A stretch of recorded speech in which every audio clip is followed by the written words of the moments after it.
الرحيم golayaasha aqalka sare iyo baarlamaanka safiirada marti sharafta kale gudoomiyaha haweenka Soomaaliyeed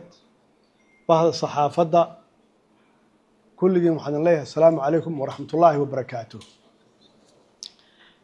horta ilaahay waa mahad iska leh oo caawa runtii fursaddan qaaliga ahna siiyey iyadoo ay tahay bil Ramadaan 15kii ugu horeeyay. ilaahay waxaan ka baryeynaa inuu dambigeena cafiyo, dambiga waalidkeena cafiyo, ummadda Soomaaliyeed ee dhibka ku habsaday inuu ilaahay ka qaado. waxaan rabaa oo kale inaan mahad celiyo madaxdii maalmihii la soo dhaafay oo madaxweyne Sheekh Shariif ugu horeeyo oo idin soo booqday oo halka yimid oo runtii xanuunka idinla qaybsaday. xaqiiqatan waxaan rabaa inaan raaligelin buuxda ka sameeyo aan idin cudur daaro dhibkii idinku dhacay ee siyaasadeed idinkoo arkayay madaxweynaha iyo golaha maxaan ku yiraahdaa baarlamaanka inay ka shaqeynayeen dastuur aan loo dhamayn, dastuur aan heshiis lagu ahayn, inaad xaqiiqatan aad aadeen deegaankiina si aad u muujisaan inaydan qayb uga ahayn dastuurkan halka dhinac really ka raran. dastuurku waxa weeye waa wax ummadoo dhan ay wada leedahay oo heshiis bulsho ah. waad ka dhiidhiseen taas beddelkeeda waxaad ku hesheen in diyaaraddii idin qaaday ay dib idin soo celiso oo weliba idinkoo markaasi ka degi lahaa Garowe khatar naftiina la geliyey. marka anigu runtii waa idin cudur daarayaa, raaligelina waa idin ka bixinaya, arrintaas waa ka bixinaya. waxaa laga yaabaa dad inay leeyihiin madaxweynihii hore maxamed cabdullaahi farmaajo isaga naftigiisu dee diyaarad madaxweyneyaal ay wadeen yuu ka reebay, ama iyadoo diyaaraddii u socota meeshii ahayd beledweyne yaa la soo celiyey. waxaa la isku khaldayaa wax technical ah iyo wax siyaasadeed. arrintan waa arrin siyaasadeed oo maxaa yeelay idinkoo ka dhiidhiyey dastuurkan halka dhinac ah inaad diidaan darteed yaa laidin soo celiyey, halkana laidinku soo celiyey xabsigana hadda aad ku jirtaan. taas markaan saxo marka ileen beenta lagu soo celiyo marka dambe run iyay noqotaa. waa meesha Soomaalidu tiraahdo been fakatay run ma gaarto. waxaan rabaa fursaddaas inaan qaato oo aan uga faa'iidaysto in arrintaas aan uga hadlo bacdamaa runtii la siyaasadeeyey. arrintaas madaxweyneyaasha 2019 dhammaadkeedii markaas ay dhacday roobab badan iyo biyabax ama fatahaad ee magaalada beledweyne ah. madaxweyneyaasha iyo dadkii la socday mucaaradka ahaa ay damceen inay booqdaan, xaqna waa u lahayn inay xaqiiqatan ay booqdaan, xaq waa u lahaayeen. laakiin wixii dhacay oo soo celiyay diyaaraddu ma ahayn arrin siyaasadaysan, ma ahayn. markaan leeyahay technical, markii arrintaas foosh xun ay dhacday oo aan runtii ka tacsiinaya hadda naftigeeda oo aan really xaqiiqatan aan ka xumahay. markii arrintaas dhacday yaan waxaan la hadlay Maxamed Cabdi Waare oo ahaa madaxweynihii Hirshabeelle. waan ku iri arrintan maxay tahay madaxweyne? isagana xaqiiqatan waxba kama uusan runtii arrintan waxba kama uusan qayb kama ahayn. wuxuu igu yiri madaxweynuhu saakay aroortii markaan maqlay inay madaxweyneyaashu baxayaan oo ay tagayaan magaalada beledweyne yaan waxaan wacay Amazon oo markaas haysata airportka beledweyne. dowladda federaalka ma maamusho airportka beledweyne, dowlad goboleedkuna ma maamulo oo Maxamed Cabdi Waare ma maamulo isaga naftigiisa. wuxuu la hadlay ciidamadii markaas jooga meesha taliyahoodii oo ahaa Jabuutiyaan oo la oran jiray Riyaale. wuxuu ku yiri waxaa soo baxday maxaan ku raahdaa message dhahaya safe ma aha. maxay arrintaas ku dhacday? Riyaale oo ahaa madaxa Amisom ee haysta airportka wuxuu ugu jawaabay notamka soo baxay, message-ka soo baxay UN ka xukunta NOTAM-ka waxayna sheegtaa airportada safe-ka ah iyo kuwan safe-ka ahayn wuxuu yiri roob badan baa da'ay airport-kana the details way waxaan ka hadlayo si aan u saxo wixii dadku aamineen oo aan xaqiiqo ahayn oo la siyaasadeeyay khiyaali wuxuu yiri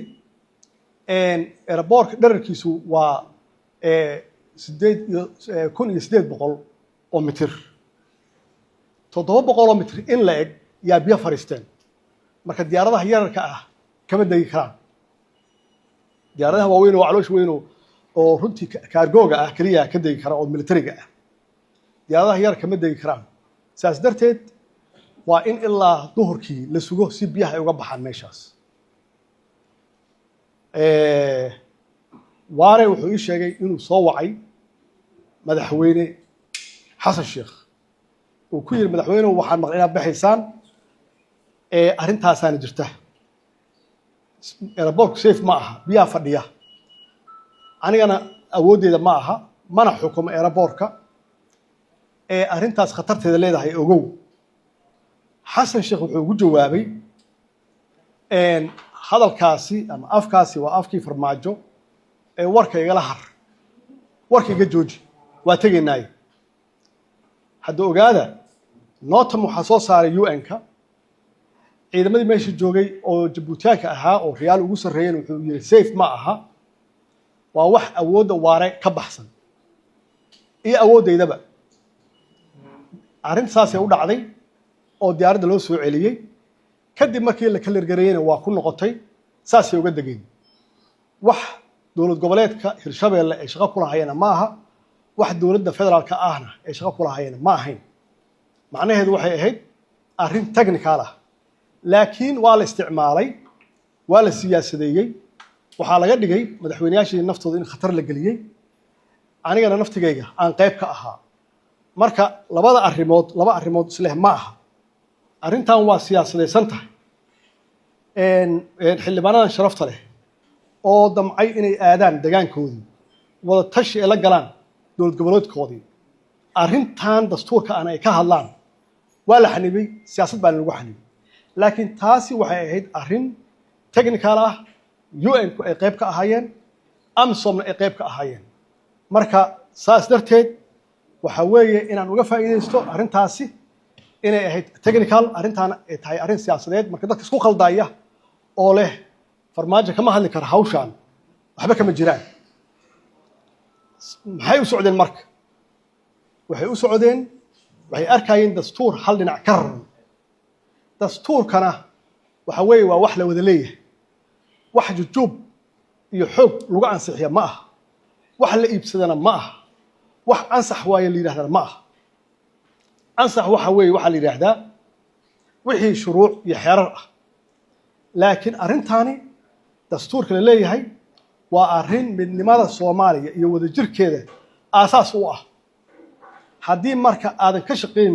wadajirka iyo midnimada Soomaaliyeed dee dastuurka saarta yeel marka ilaa waa inta kaliya hadda isku kayna haysa weey kumeel gaar ha ahaado maalin walba waxa la leeyahay kumeel gaarka laga saaro sababta kumeel gaar uga bixi la'yahay waxa weeye arrimaheena gudaha ee siyaasadeed weey wadamo badan yaa kumeel gaar provisional haysta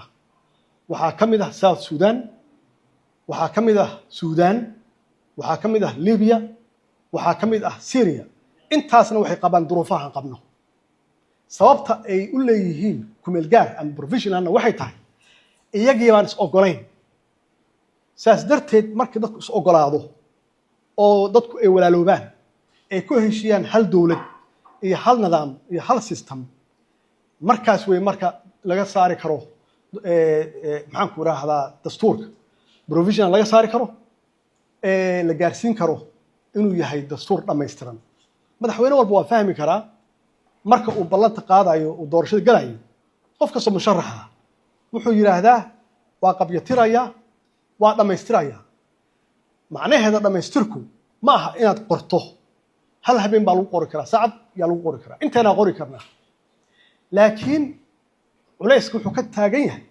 in la heshiiyo oo heshiis iyagoo dadku ah ay isla qaataan hadda ka hor xilligii anigu aan madaxweynaha ahaa yaa waxaa ay yimid senator cabdi qaybdiid iyo raggiis bacdamaa uu ahaa isaga guddoomiyaha labada aqal ee dib u eegista dastuurka cabdi qaybdiid wuxuu igu yiri waa dhammaystirnay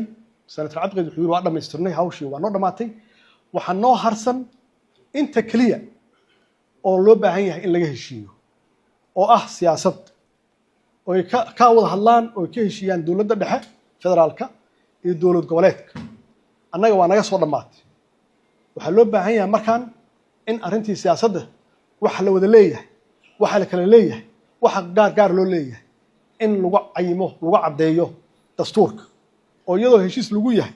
inta dowlad goboleed aan nahay iyo dowladda federaalka la ansixiyo waxaan ku yidhi dee 5 dowlad goboleed keliya Soomaaliya ma aha waxaa ka maqan qayb muhiim ah dhul iyo dad qiimo badan oo Soomaaliland la yiraahdo ma iyagoo maqan yaan dastuur dhammaystirnaa haddayba sheeganayaan dib iyo eedo sheeganayaan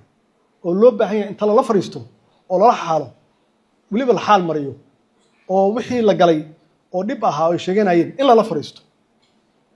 hadda haddii annagu aan waxayna qaadano oo duuduub ku qaadano 5 dowlad goboleed iyo annaga maxaa iyagu soo haraya maxay u qaadanayaan marka haddii iyagu ay yiraahdeen banaankan ka istaagnay annaguna ma validation yaan ku sameynaynaa muu xaqiijinaynaa in ay banaanka naga joogaan sax maaha dastuurkan wuxuu dhammaystirayaa markay Soomaali oo dhan iswada ogolaato waa sax qoraalku waa noo fiican yahay laakiin iyagu naftigooda Somaliland waxbay rabaan iyagoona laga talagelin dee markaas waxay u ekaanaysaa in la sii fogeenayo marka senator ilaa Somaliland la helo anu waxaan qabaa dastuurkaani inuu iska ahaan doono sida uu yahay ceebna ma aha waddamaa jira aan dastuur lahaynba qoran aan lahayn oo dee waddamada ugu qanisan adduunka New Zealand ka mid ah UK ka mid ah United Kingdom oo waddamada ugu duqsan ah yaan qoraal dastuur lahayn marka waxaasoo dhan waxa weeye dastuur haddaad maqasho waa mideeye waa wax dad ku midaysan yihiin ma aha wax qof kaligiis qaato oo jeebka gashto ma aha marka sidaas darteed madaxweyne xasan sheekh maxamuud waxaan u sheegayaa maadan dhammaystirin maxaa yeelay Somaliland waa maqan tahay Puntland iyo Jubbaland waa iyaga soo saaray warqadaha xalay oo maxaan ku raahdaa yiri anagu qayb ka mani marka hadda ma oran kartid qayb ka mid ah Soomaaliya oo muhiim ah qayb kama tihiin wada tashiga iyo talada iyo dowladnimada Soomaaliya ma oran kartid marka madaxweyne waxaan ku leeyahay aqliga ha ku soo noqdo ma aha waxaan wax dad gaar leeyihiin iyo group gaar leeyihiin ma aha wax shakhsiyaad leeyihiin ma aha waa wax ummadda Soomaaliyeed ama mideyn kara oo wada jirkooda ka shaqeyn kara ama waa wax kala qaybin kara madaxweyne ummadda ha kala qaybin ummadaada ha kala qaybin waxa ku haray waa 2 bilood oo kaliya yaa ku haray labadaas bilood dhibaato dalka ha uga tagin haddii kale waxay noqonaysaa marka sida ugu sahlan waa la qaatay kaba soo qaadba waa la aqbalay waxa hadda aad bilowday oo runtii aad jidaysay in madaxweyne kasta uu yimaado oo sidii makhaayadii uu uga dalbado wax alla wuxuu rabo sidii raashinkii uu yiraahdo anna intaasan kala baxayaa intaasan keenayaa intaasna waa ka tuurayaa oday guddoomiyaha uu keensado oo yiraahdo ansax waay bas ha xildhibaanada la isku dayo in lacag la siiyo oo dhaqaale la siiyo oo la kala laaluusho waxaan rabaa inaan halkan aan ka sheego gabar qiimo badan oo sareeda la yiraahdo ilaahay khayr ha siiyo aw sareeda gabadhan waxay mudan tahay in lagu daydo mudan tahay waxa weeye waa gabadha kaliya oo tiri aniga codkayga iyo dadnimadeyda iyo dadkan masalo qiimo ma joogaan lacag ma aha gabadhan waxa loo offer gareeyay lacag 100,000 ah maalin walba waxay u darayaan konton aan kugu darnay waa la gorgorinayaa ilaahay khayr ha siiyo dad bay madashaa dadku qiimo ma joogo ma qofka qiimo jooga iyada kaliya ma aha waa ogahay mushaharkeeda inuu ku yar yahay waa laga yaabaa nolosheeda inay ku adagtahay waa laga yaabaa xaalad adag inay ku jirto waa laga yaabaa لكن ضمير كذا صومال نمو وحيسي سيئة تراهضه أنو قيمة مجوجو ضد كان مثلا قيمة مجوجان ومدى الصوماليين قيمة مجوجان العكتين هيست واتاسا محاكا هاللابو وروح ذا سيلاد هاي والنوشة هاي وين نولانتن إن شاء الله قبلها الصوماليين ده ورنتي وقمها تعلنا كل جود رجعنا هكو ديدان إن شاء الله أرنت ربطة ولسكوها يا مرك دستور معها أرنت ربطة ولسكوها يا وحوية لما بلوتك بعد محد عاية 15 ماي سنة كان وحي كدن بيا مركي شرعية ده إيو مانديتك ومدحوينه هنا كدن ماضو ما حد عيدونا أنا ولولكي هي حقيقة وتاس وفهمي كراه وحوكاه الله يو حسن شيخ محمود مدحوينه هنا وفهمي كراه وحوكاه الله يا قف يعد وصحوي ولو بهيه كل جينا وكل رعسنا ديارنا ونحن إن كل ترتنو قف يعد لكن حقيقة وحي تاي حسن شيخ محمود وما صعد قف يعد وحو صعد اكستنشن حد محوك قام كرا قف يعد لا بلود بهرتين وحنا هجيز لواهن يكشقينا ياي محل يقام كرا قف يعد وحنا ربعنا إن لو داقو أنا حل جيجي وأن كسب بلاوني لبض كل تضوي توانكي وحن بلاوي مركز إن قف يعد كشقيه هو وحن إمباور جريء قد يدور شوينك حلم يري ملاحظ واحد وقاعدة وحا مقعاوضي حسن شيخ محمود مدحوينه هوري مدحوينه هذا الجوجة مركز هوري يا مقعاوضي ما كلا درين محيالي أنا قد عاد بيجاهد قف يعد إن لآدو وحن مقعابي تيم يقال شقية قف يعد وهو قامين أيو إن وزيركي هوري أرمه دبده عبد الرزاق محمد عبد الرزاق محمد أبو كر يان ومقعابي إسانا تيم يو سميستي وحب لابي إنه كشقيه قاب كان كوغل لهم قف يعد إن سنة قده هذا وحو كان موديل ليراهده هل دقان دورشو إيوه محان كو يراهدا single constituency إيوه close list دورشو ليراهدو oo qof walba meesha uu joogo uu uga codeynayo xildhibaanku rabo hadduu Kismaayo joogo hadduu Nusmareeb joogo hadduu Garowe joogo hadduu joogo maxaan ku raahdaa meesha la yiraahdo Gado joogo meel alla meesha uu rabo uusan xildhibaanku deegaan gaar ah aan laga doornayn iyo liiska musharaxiinta oo banaanka la keeno oo qof walba u yaqaano meesha uu kaga jiro madaxdii markaas joogtay xilligaas joogtay federal member state ka ahaa oo aan ku kulanay Baydhabo waan ugu raaceen waana committedna waa sameeyeen waana saxiixeen waa ku heshiinay modelkii aan ku heshiinay waxaan ku heshiinay qof yacdi inaan aadno raalli ka ahay waa saxiixnay in qof dalku aado qof yacod kadib waxaan geynay baarlamaankii markii aan geynay oo la xiriiray markaas labadii madaxweyne ee iga horeeyay Sheekh Shariif iyo Xasan Sheekh waxay raadeen hawsh waatana horan u wadeena baarlamaankan geynay baarlamaanka guddiga ay qaban doonaan oo doorashooyinka idinkuna dad soo dirsada waxaana waa wax noo dhaxeeya arintan dhaxay taalaaye aan ka wada shaqeeyno gudoomiye Mursal wuxuu ka shaqeeyay in guddigaasi uu ahaado guddi ummadda Soomaaliyeed ee u dhanta mucaarad iyo muxaafid waxay soo saareen sharci keega ka duwan sharciga leeyihiin ay soo saarteen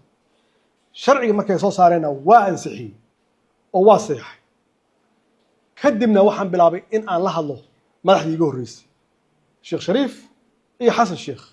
oo waliba ilaa 4-5 jeer aan taleefanka isla galnay si aan uga wada shaqeyno qof iyo cod markii ugu dambeysay waxay yiraahdeen madaxweynuhu Puntland iyo Jubbaland qayb kama ah sidaas darteed qof iyo cod ma qaban kartid kula noqon iyaga waxay raali ka yihiin kala shaqee kadib waxaan raadiyay dowlad goboleedyada sidaas ay ku timid Nusmareeb 1 iyo 2 iyo 3 oo aan kala hadalnay madaxdii dowlad goboleedyada waxa ay rabaan xitaa aan isku daynay noocii ahayd tii hore oo 2016 ka ahayd oo lagu galay doorashada oo konton kowdii inaan badino oo aan gaarsiino 300 400 xildhibaankiiba waa ku heshiiyeen dad ka mid ah dowlad goboleedyadii ayaa taasna diiday ogaada dalku waa kala jaban yahay marka waxaan ku khasbanaaday marka inaan tanaasulo waa khasab sababtu waxay tahay laba ku banaan markay meeshaas marayso waxa ku banaan dalka inaad isku hayso oo dalku uu mid yahay oo doorasho loo dhan yahay oo consensus ah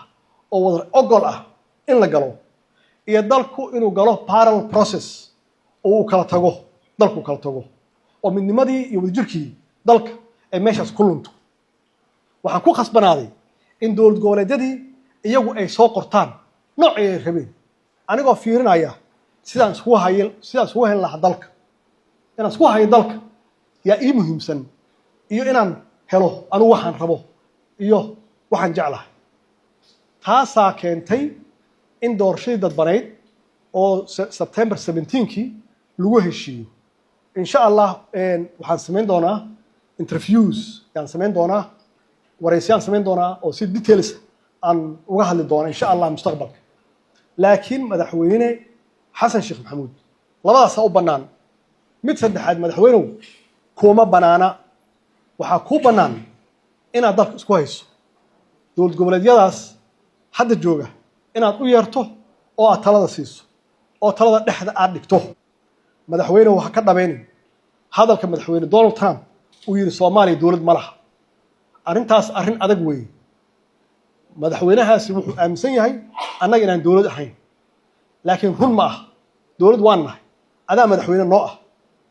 laakiin ha ka dhabeyn hadalkaas madaxweyne Trump uu leeyahay Soomaaliya dowlad ma laha ha ka dhabeyn